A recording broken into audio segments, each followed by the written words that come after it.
আমার সারা জীবন এই আফসোস থেকে যাবে। টানেলের অন্ধকার থেকে ট্রেনটা বের হতেই আমি ওকে লাইনে দেখতে পাই। আমি পাগলের মতো ট্রেনের হুইসেল বাজিয়ে যাচ্ছিলাম, কিন্তু ও শুনলই না। আপনি তখন কি করছিলেন? কিছু বলেছিলেন ওকে?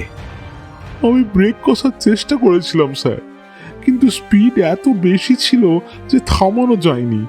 আমি জানলা দিয়ে মুখ বাড়িয়ে ওর ছিটকে যাওয়া যাতে না দেখতে হয় সেজন্য বাঁ হাত দিয়ে চোখ দুটো ঢেকে নিয়েছিলাম, আর ডান হাতটা পাগলের মতো নাড়িয়ে ওকে সরতে বলছিলাম।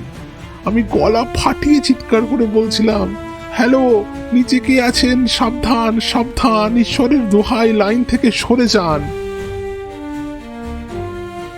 সেই শব্দগুলো, ঠিক সেই কথাগুলো, সেই একই অঙ্গভঙ্গি। হঠাৎ সবকিছু পরিষ্কার হয়ে গেল। সিগন্যালম্যান ভেবেছিল সতর্কবার্তাটি অন্য কারো জন্য, কোনো অজানা বিপদের জন্য, কোনো ভবিষ্যৎ দুর্ঘটনার জন্য। কিন্তু সে ভুল ছিল। সতর্কবার্তাটি ছিল তার নিজের জন্য, শুধু তার নিজের জন্য। যে কণ্ঠস্বর সে শুনেছিল সেটা ছিল ভবিষ্যতের প্রতিধ্বনি।